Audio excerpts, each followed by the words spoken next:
आज के इस वीडियो में मैं आपके साथ कुछ ऐसे आसन शेयर करूंगी जो कि आप बिगनर्स हैं तो कर सकते हैं। ये आसन सभी एज ग्रुप के लिए हैं और आपको इसमें चाहिए क्या क्या, सिर्फ एक मैट और एक पिलो और एक बॉल। तो आइए चलिए शुरू करते हैं। तो सबसे पहला आसन है सुखासन। इसमें आपको क्या करना है, अपनी एक एड़ी को अपने मूलाधार से टच करना है, जो कि स्पेस होता है आपके जेनिटल्स के बीच में और एनस के बीच में, और दूसरी एड़ी को पहली एड़ी के सामने रखना है। इस तरह से करने से एक तो आपका बैक सीधा रहेगा और आपके दोनों घुटने ज़मीन पर रहेंगे। अगर आपके दोनों घुटने ज़मीन पर नहीं टच हो रहे हैं तो आप पिलो का यूज़ कर सकते हैं और आप अपने दोनों घुटनों में पिलो लगा सकते हैं। और अगर आपकी बैक भी सीधी नहीं हो रही है तो आप पीछे की तरफ भी कुछ इस तरह से पिलो लगा सकते हैं। इससे आपकी बैक बिल्कुल सीधी रहेगी। एक बात का ध्यान अवश्य रखें कि जब भी आप योगासन शुरू कर रहे हैं या एक्सरसाइज शुरू कर रहे हैं तो अपने मन से किसी भी प्रकार के विचारों को निकाल दें, और उसके लिए ज़रूरी है अपनी सांसों को लयबद्ध करना। तो हम सुखासन में बैठ के सबसे पहले अपने श्वास पर काम करेंगे। इस तरह से आप बैठिए, योग मुद्रा बनाइए, अपनी तर्जनी उंगली और अंगूठे को ऐसे टच कीजिए, दोनों हाथों को इस तरह से घुटनों पर रखिए। आपका ये जो कोहनी है एल्बो से हाथ मुड़ा हुआ होना चाहिए और इस तरह से आरामदेह स्थिति में आप बैठिए। अपनी लंबी गहरी सांस एक अंदर लीजिए और धीरे से बाहर छोड़िए। एक बार और लंबी गहरी श्वास भीतर और बाहर। अपनी बॉडी को पूरी तरह रिलैक्स कीजिए।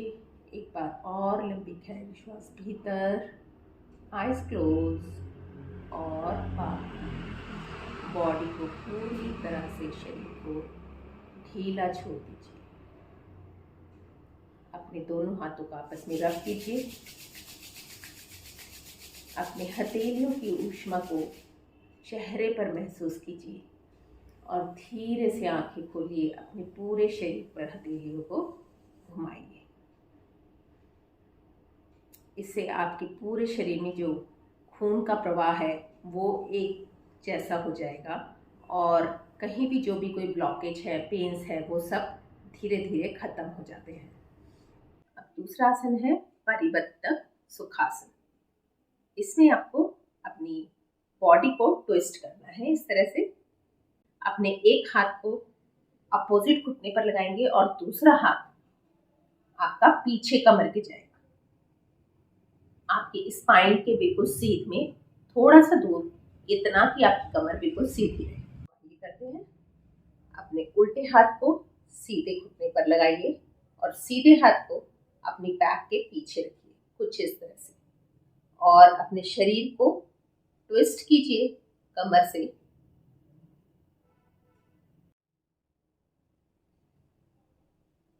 अगर आप पीछे हाथ रखते हुए ऐसे लीन कर रहे हैं तो आप पिलो पीछे रख सकते हैं, जिससे कि आपका हाथ थोड़ा ऊपर रहे और आपकी कमर बिल्कुल सीधी रहे।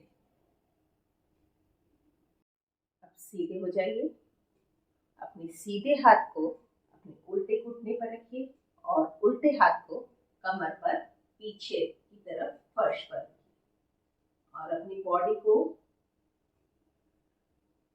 बाईं तरफ घुमा दीजिए, जितना हो सके उतना। वापस आइए। अब हम तीसरा आसन करेंगे। तीसरा आसन भी इसी पोज में है, सुखासन में। दोनों हाथों में से सीधे हाथ की इस तरह मुट्ठी बनाइए, अपना अंगूठा अंदर और उंगलियां बाहर, और उल्टे हाथ से इस हाथ की कलाई को पकड़िए। पीछे की तरफ अपना सीधा हाथ लेके जाइए, उल्टे हाथ की कलाई से पकड़िए, ज़मीन पर टच कीजिए, बिल्कुल अपनी टेल बोन के पास। कमर बिल्कुल सीधी और सीधी कमर से ही कंधे चौड़े पीछे की तरफ और आगे झुकने का प्रयास कीजिए। ध्यान रहे कि कंधे आपके चौड़े ही रहेंगे, कंधों को आगे ऐसे नहीं झुकाना है, नहीं तो उससे आप बैलेंस नहीं कर पाएंगे। अपने हाथों को पीछे खींच कर रखिए, कंधे चौड़े पीछे की तरफ। धीरे धीरे श्वास छोड़ते हुए नीचे झुकिए, जितना झुक पाए उतना। मैक्सिमम झुकने के लिए जमीन पर सर लगाना।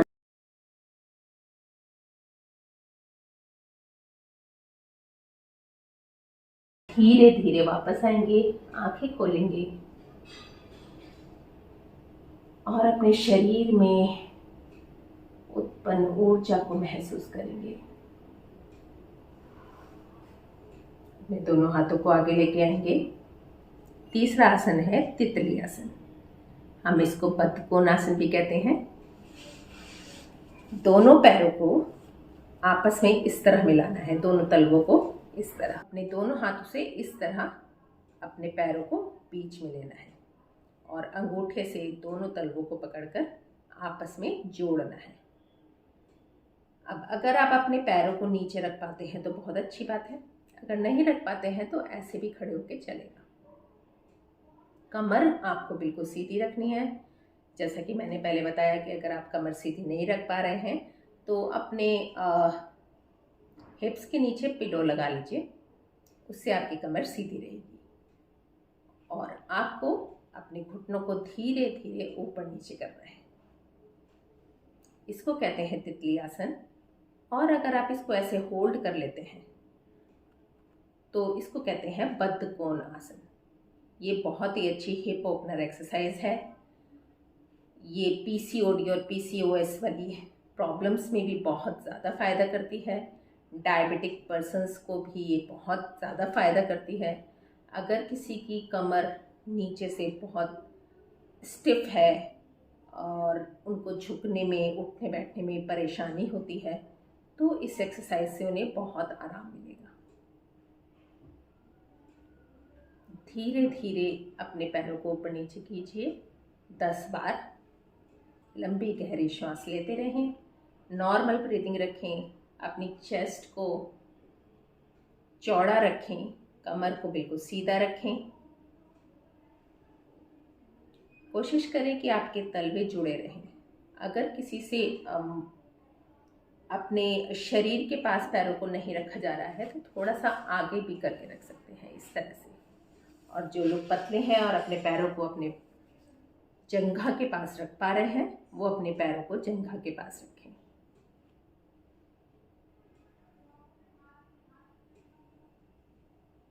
वापस से नॉर्मल स्थिति में आए, सुखासन में। अब हम करेंगे चौथा आसन। इसको कहते हैं कैट काउ पोज या बिडार आसन। ये आसन बहुत अच्छा है आपकी कमर की फ्लेक्सिबिलिटी के लिए। अपने दोनों पैरों पर को इस तरह से मोड़ना है और वज्रासन में बैठना है। अब अपने दोनों हाथों को यहाँ कोहनी से ज़मीन पर टिकाना है और आपके पैरों और हाथों में इतना गैप होना चाहिए। अपने पैरों को थोड़ा सा चौड़ा कर लेंगे, हाथों को भी कंधे शोल्डर जितना चौड़ा। और एक लंबी गहरी श्वास लेते हुए अपने बैक को ऐसे ट्विस्ट करेंगे, अपने हिप्स को ऊपर उठाएंगे और अपनी फ्रंट बॉडी को, गर्दन को भी ऊपर उठाएंगे। एक लंबी गहरी श्वास, फिर अपने कंधों को मोड़ेंगे, गर्दन को नीचे झुकाएंगे और श्वास छोड़ेंगे पेट अंदर। वापस से अपनी गर्दन ऊपर और कमर को नीचे झुकाना है। एक लंबी गहरी श्वास। अब अपने कंधों को ऊपर खींचेंगे, जैसे किसी ने आपको कमर के बीच में से पकड़कर ऊपर उठाया हो। अपने पेट को अंदर करेंगे और श्वास को बाहर छोड़ेंगे। वापस से गर्दन ऊपर, इनहेल, नीचे जाते हुए exhale, again up and inhale, again down and exhale. Once more. Up and inhale. Down and exhale.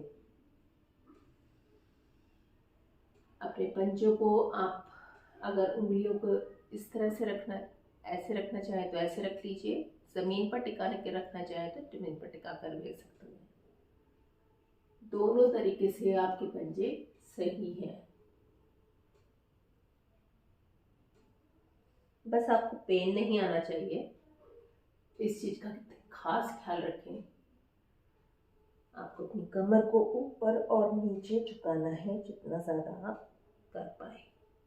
इससे कमर की फ्लेक्सिबिलिटी बढ़ती है और बैक की सारी स्टिफनेस चली जाती है। बैक पेन है किसी को, वो भी खत्म हो जाता है।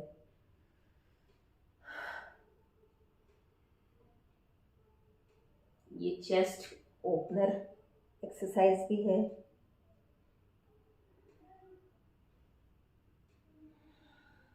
जितनी भी एक्सरसाइज है ये सारी आपके श्वास पर भी काम करती हैं साथ साथ।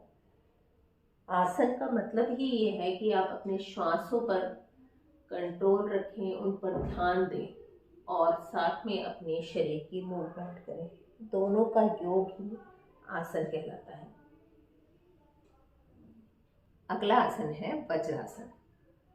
यहीं से अपने पैरों पर बैठ जाएं और अपने हाथों को अपने घुटने पर रखें। एक लंबी गहरी श्वास भीतर और बाहर। इसे हम कहते हैं वज्रासन और इस आसन को आप भोजन करने के बाद भी कर सकते हैं। आसन से डाइजेशन बहुत अच्छा होता है।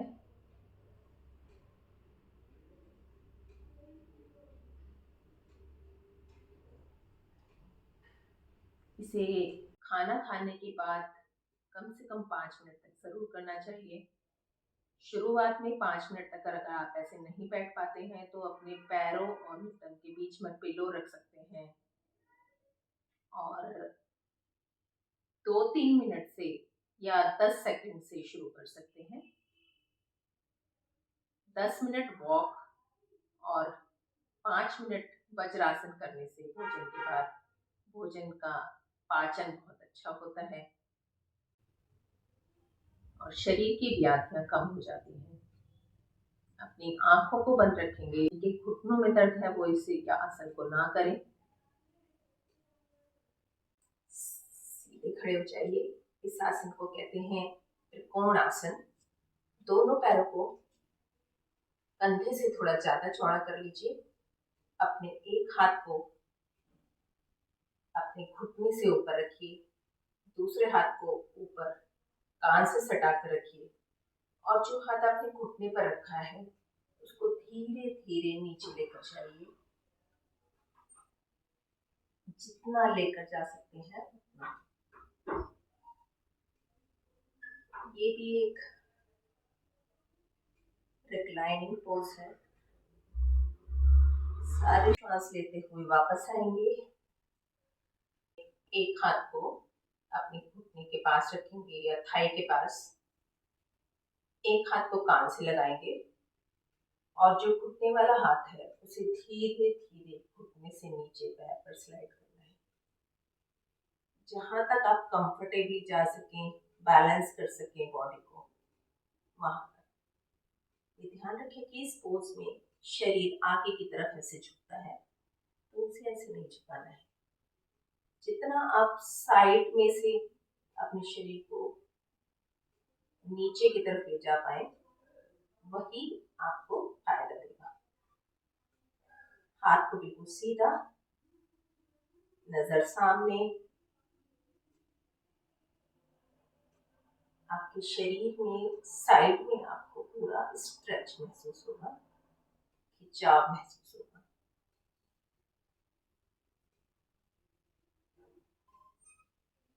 नॉर्मल ब्रीदिंग करते रहें। 2 मिनट यहाँ पर रुकें, वापस आए।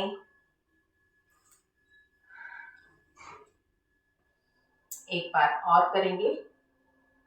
अपने हाथ को कान के पास लेके जाइए, एक हाथ जंघा पर और धीरे धीरे नीचे की तरफ लेकर आएंगे।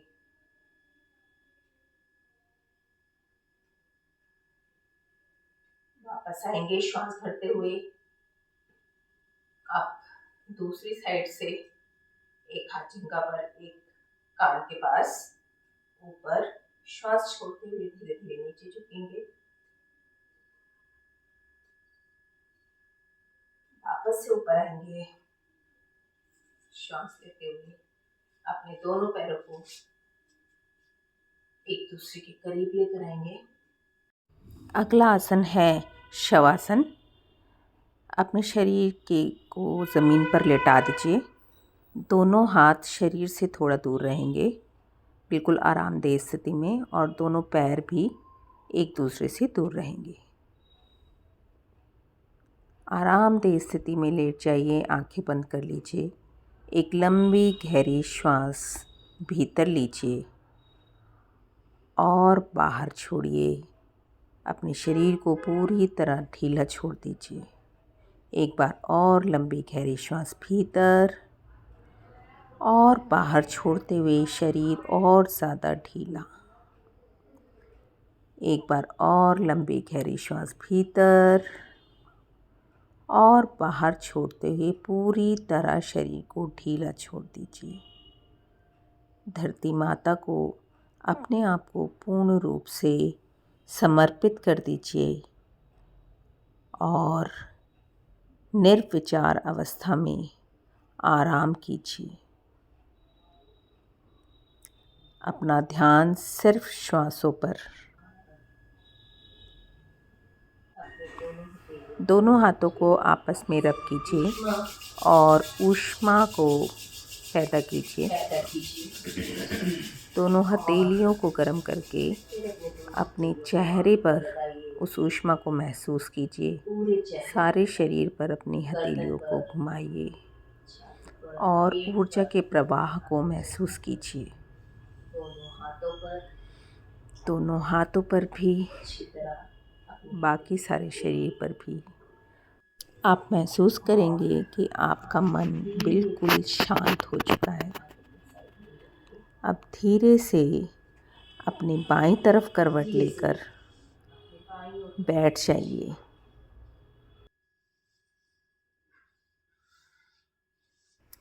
अगर आपको मेरे ये वीडियो पसंद आया है तो मेरे वीडियो को लाइक और शेयर कीजिए और बेल आइकन दबाइए, जिससे कि आगे आने वाली वीडियो का आपको पता चलता रहे।